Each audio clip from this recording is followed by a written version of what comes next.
All right, folks, we're going to have a little review here for quiz number three, and starts off talking about some vocabulary words in your textbook and some concepts in your textbook with ways to organize speeches. And we're going to start with the informative ones. So, the classic informative standard patterns of organization, the first one is the chronological pattern. This is organized for a lot of how-to speeches, like how to make guacamole, how to change a flat tire. Also, biographical speeches, like if you're giving a speech about Malcolm X, you might organize it in this format as well. You might have a first main point about Malcolm's years as Red the drug dealer. You might have a second main point about Malcolm X's discovery of Islam in prison, and finally, a third main point about the leadership of Islam. Uh, Speech about how to change a flat tire would also be organized in this way, just basically according to time.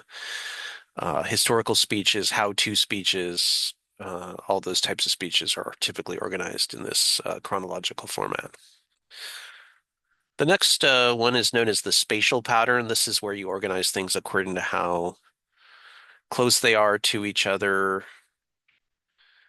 and in terms of their physicality. So, for example, if you're taking us through the fictional spaceship in Star Trek, you might take us to the different sections where, the control place where they fly the spacecraft, or where they sleep, etc. What are the various parts? And you take us on a walking tour through, even though we don't actually leave the classroom. Could also be done about a neighborhood. Like, for example, if you're giving a speech about the Castro district in San Francisco, you might start at Hot Cookie and then move on to and have a cookie, maybe. I don't know. Uh, and then move on to the Castro Theater, and then finally end up with the Harvey Milk Museum.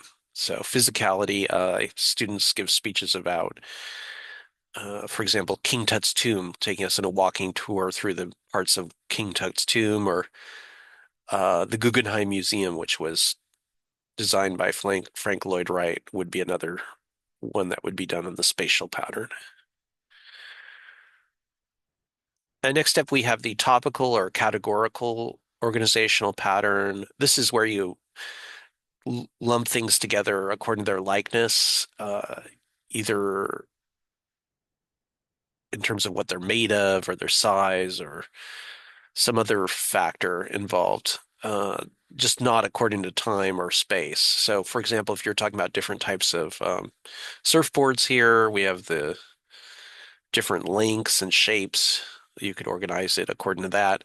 Or if you're giving a speech about, for example, different musical instruments, you might have a main point about the woodwind instruments that have a reed, the brass instruments that are made of brass, and the string instruments that have strings.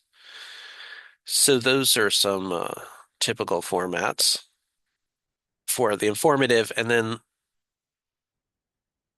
we're going to go ahead and skip the cause and effect pattern in terms of doing it in class. But just to reiterate that one, we don't actually have a speech that's organized in this pattern for this class, but it's good for you to know about it. And this is basically where you talk about the cause and the effects of things. So this would be great for like a speech about global warming, for example. And then in the persuasive category, we have the problem solution pattern, which is where you first establish with the audience the existence of some problem in our society, and then you talk about what we could do to solve that problem. And then a variation on that, which we actually do in this class, is the problem cause solution pattern, where we first establish with the audience the existence of a problem. We have a cause section, which comes next, where we explain what created that problem and what's perpetuating that problem. And then a solution section where we actually talk about how to actually solve the problem. So that's typical for the persuasive speeches. So for example, if you had a speech about gang activity, you might have a problem section where you describe the bad things that are happening in a neighborhood. as a result of gangs and gang violence. In the cause section, you might talk about why people would want to join a gang in the first place. Um, Talk about what other factors lead to gang activity or cause people to want to join gangs and participate in gangs. And then a solution section where you can come up with solutions for fixing the problem, such as after-school programs and economic opportunities, training programs, job programs, providing people with other alternatives for financial stability other than joining a gang. And that's why we have the picture here of Gangs of New York, the Martin Scorsese film, which stars, of course, Leonardo DiCaprio. Okay, that's part one. Now we're going to go to part two of quiz number three and take a look at some of the concepts that are there.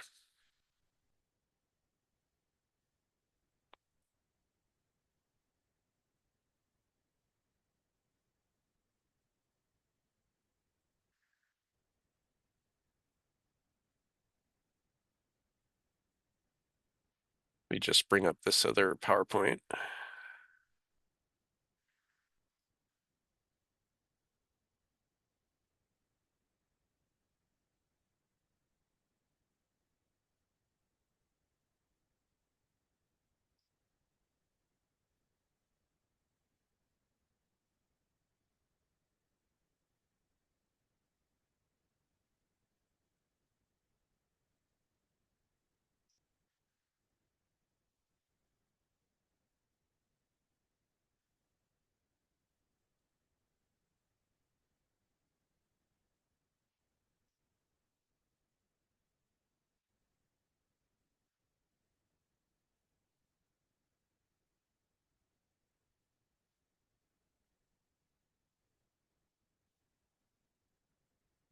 All right, for this, we are going to talk about the various other vocabulary words in part two for quiz three.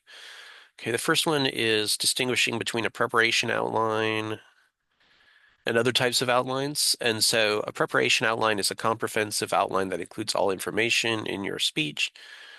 These are often full sentences and include in-text citations and a reference page. So you're actually already familiar with this. This is the detailed outline that you turn into me, that you submit to me in Canvas, and it's detailed and it's very specific, and there are sample outlines available in Canvas for you to take a look at. Now, in sharp contrast to that is the speaking outline. This is the one that actually typically the teacher doesn't see it, the students in the class don't see it, but you use note cards or some other way of having notes. It could be even on your phone or an iPad or something to remind you of what you're going to say in your speech. And this is considerably less detailed because you're speaking from it and you're trying to use an extemporaneous delivery style. So it tends to be quite a bit less detailed, and everybody kind of does it their own way, but some people are more detailed than others, but typically it has less detail than the preparation outline. Next up is transitions. Transitions serve as bridges between seemingly disconnected but related material, most commonly between your main points. And the reason transitions are needed is because the audience is not as familiar with your subject matter as you are. So you're wanting to let them know when you're moving from one subject area to another. And a lot of people forget that because they're so familiar with their material that they know when they're moving on to something different, but the audience doesn't. So you want to kind of let them know where you've been and where you're going. So, for example, if you're giving a speech, going back to the Malcolm X example, you might say, having discussed the early years of Malcolm X as Red the drug dealer, let's now talk about his time in prison and his discovery of Islam. So it's kind of moving from the first main point to the second main point. Common errors to avoid in introductions. One, starting with a vocalized pause. This could be something like or ah or like. Saying the specific purpose first statement first. Rather than saying the specific purpose statement, we recommend that you do the attention getter. And then beginning to talk as you approach the platform is not encouraged because it can be distracting and whatnot.